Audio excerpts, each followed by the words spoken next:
Estamos en comunicación con Juan Godoy, sociólogo de la Universidad Nacional de Buenos Aires, docente de la Universidad Nacional de Lanús, autor de un libro vinculado al estudio de las Fuerzas Armadas en el marco de esta Argentina actual, de un país periférico que todavía no ha logrado su desarrollo. Y en este sentido es muy interesante reflexionar sobre el rol que tiene la defensa en un país de las características de la República Argentina y dentro de lo que es Sudamérica, ¿no? Dentro de un espacio continental que nos vincula con distintos pueblos hermanos, ¿no?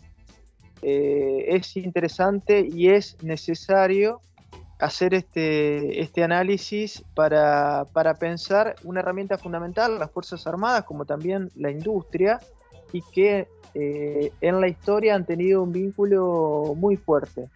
Juan, buen día, ¿cómo estás?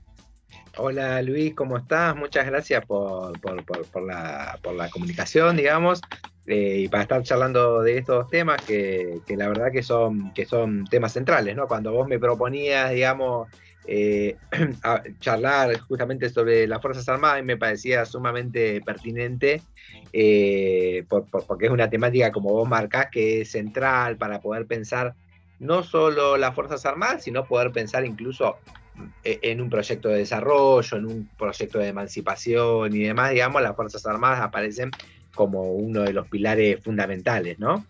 Claro, claro, sí, sí, deberíamos empezar con quizás con lo que es la salida bueno, digamos, de las monarquías, las revoluciones nacionales en Europa, el rol que jugaron los ejércitos, el rol que jugaron las unificaciones.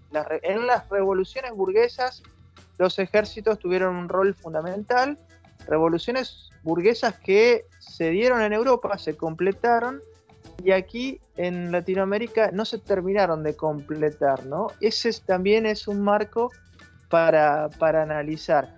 Pero no te quiero condicionar, Juan. Empezá por donde vos consideres. No, bien, bien, bien.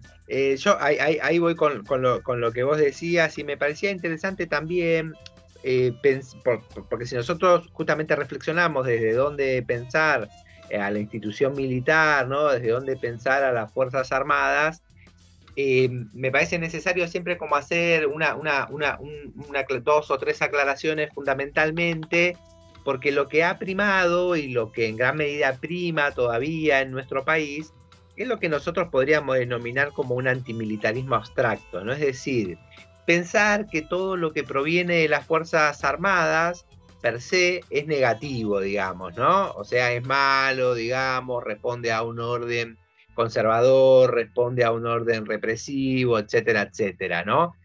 Y esa idea del antimilitarismo abstracto que viene allá lejos y hace tiempo de la izquierda tradicional en la Argentina, cuando empezó a analizar el fenómeno de las Fuerzas Armadas, justamente ligado a lo que vos marcás, digamos, al rol que las instituciones militares cumplieron en Europa, ¿no?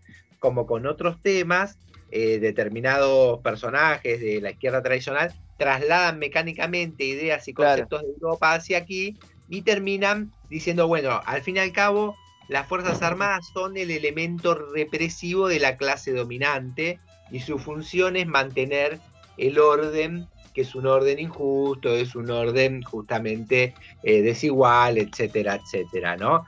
Si nosotros miramos, ahora podemos avanzar, si nosotros miramos la historia de América Latina, vamos a observar que aquí la situación se dio diferente, ¿no? Y en particular en nuestro país es emblemático en ese caso, ¿no? Pero este antimilitarismo abstracto también proviene, a veces proviene, y en gran medida con razón, digamos, de lo acontecido en la última dictadura cívico-militar, ¿no? Es decir, la represión, el genocidio, el terrorismo de Estado ha tenido un impacto muy fuerte en las conciencias del pueblo argentino, ¿no? Que lo llevó también en gran medida muchas veces a ese rechazo, digamos, rápido de la institución militar. Ahora bien, ¿qué decimos nosotros? que lo que resulta problemático de esa visión es meter a todo en la misma bolsa, ¿no? Si nosotros metemos a todos los militares en la misma bolsa, estamos en un problema. Yo puedo recordar que el 24 de marzo mismo, apenas es el golpe de Estado, la dictadura militar arroja desde un balcón al mayor Alberti, otro militar. Entonces esto nos da la pauta de pensar que las Fuerzas Armadas no son una fuerza unívoca y que a lo largo de nuestra historia nosotros podemos decir que tenemos dos líneas dentro de las Fuerzas Armadas. Una línea nacional que puja por el desarrollo, que puja por la emancipación, que en general ve los vínculos con la integración de la patria grande, y otra línea que nosotros podríamos denominar antinacional o procolonial, elitista, ¿no? Que sí observa al pueblo desde una faceta represiva, ¿no? Porque en gran medida, digamos, responde a los intereses de la clase dominante. Pero están estas dos líneas. Nosotros tuvimos un ejército donde tuvimos a San Martín, no sé, a Sato, a Mosconi, exactamente, ¿no? A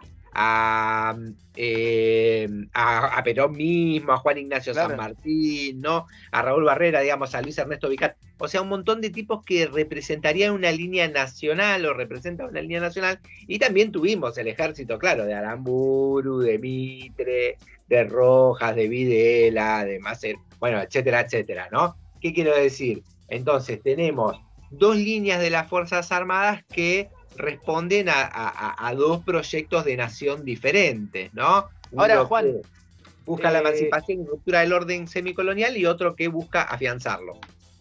Añado a lo que vos decís sobre la postura de la izquierda liberal, por así decirlo, porque hay una izquierda más nacional que tiene otra visión sobre lo que es el rol de las Fuerzas Armadas, sobre todo en los procesos de industrialización y de lucha contra el imperialismo, pero sobre todo haciendo esta distinción que vos marcabas, ¿no? De dos líneas Sí.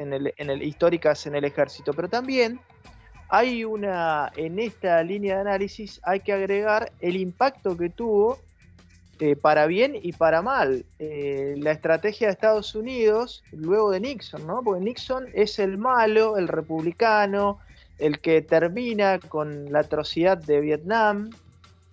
Y Estados Unidos despliega a partir de Carter, que es un demócrata, y sobre todo con el accionar de Patricia Derian, una política que es interesante, ¿no? Porque nadie puede estar en contra de los derechos humanos, pero paralelamente, en el caso de Argentina, lo que buscó es, además de dar herramientas para la lucha contra el terrorismo de Estado, también, como buen país imperialista, también bregó por desarmar, hizo un lobby muy fuerte a través de distintos actores para desarmar las Fuerzas Armadas, y todo esto está cruzado por lo que vos decías, ¿no? Por la memoria del pueblo argentino, el carácter represivo de la última dictadura, el tema Malvinas.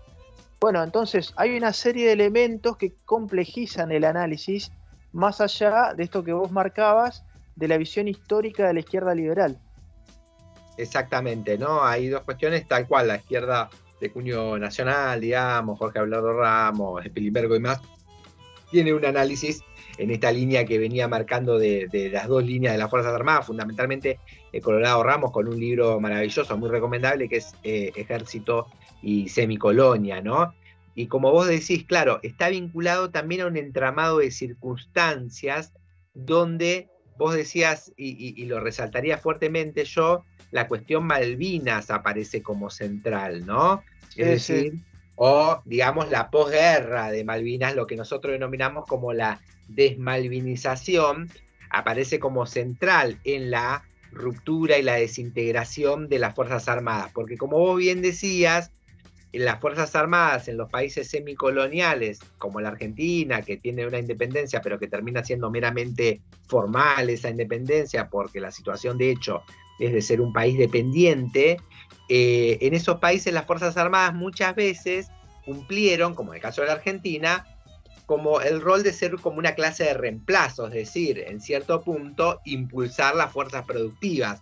Al no existir en América Latina, digamos, en la Argentina en particular, una burguesía nacional fuerte, como sí fue en Europa, las Fuerzas Armadas muchas veces cumplieron este rol de clase de reemplazo, ¿no? Entonces, el desarrollo argentino estuvo muy vinculado al tejido militar industrial, digamos, en gran medida. Lo emblemático sería fabricaciones militares. Era en gran medida uno de los elementos dinamizadores del desarrollo industrial de la Argentina. Por eso no resulta casual entonces que luego de la gesta de Malvinas, Gran Bretaña, la OTAN, Estados Unidos, como vos bien marcás, apunten directamente al desarme de la Argentina, ¿no? Al desarme, a destruir la potencialidad militar de la Argentina, que también es destruir no solo la potencialidad militar, sino también es destruir la industrialización de nuestro país, digamos, o sea, va de la mano, ¿no? Seguro. Hay un libro que es de Julio González que dice los tratados, que trata de los acuerdos de Madrid, y el subtítulo es Hambre y desocupación para los argentinos. Claro, porque los acuerdos de Madrid, digamos, los tratados de la posguerra de Malvinas, lo que marcan justamente es desarmar el tejido militar industrial de la Argentina, por lo cual eso lo que trae es hambre, miseria, desocupación, ¿no?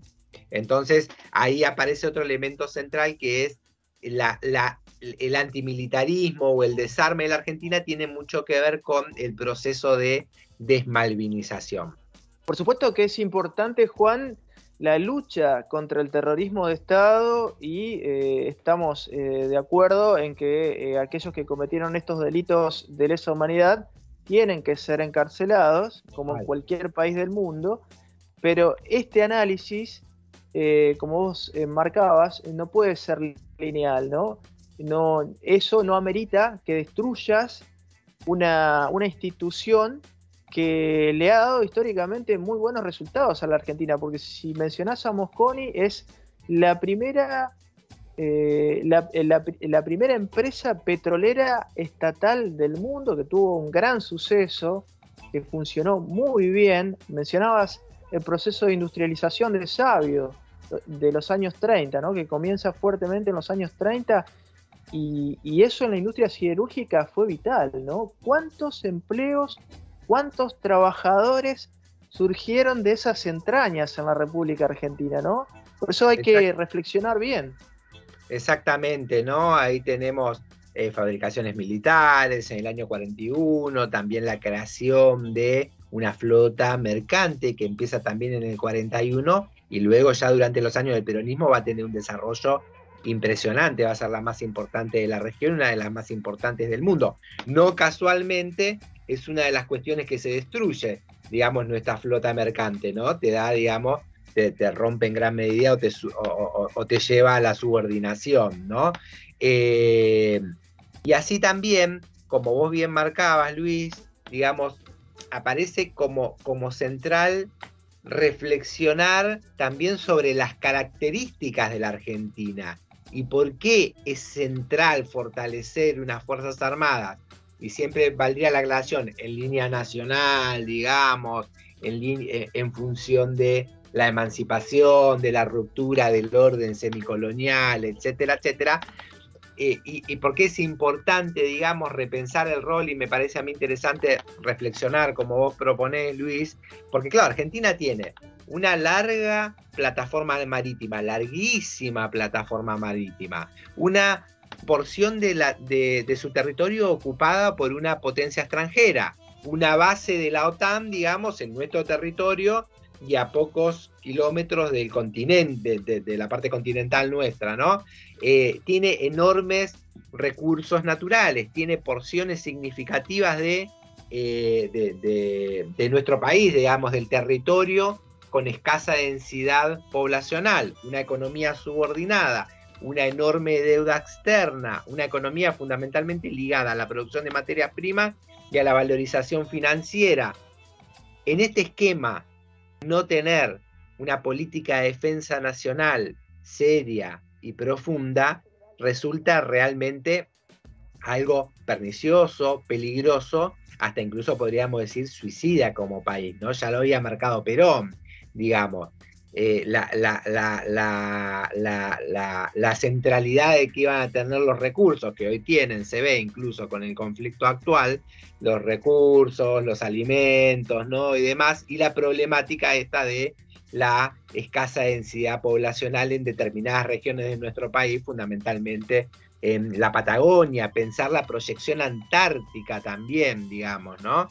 Pensar esa proyección antártica siendo nosotros el país con más tradición antártica desde 1904 a partir de la base establecida en las Orcadas, ¿no? En la cual nos llevó a estar 40 años solos en el continente blanco, digamos, ¿no? Es decir, todas esas discusiones son discusiones centrales que sin el elemento militar es imposible llevarlas a cabo.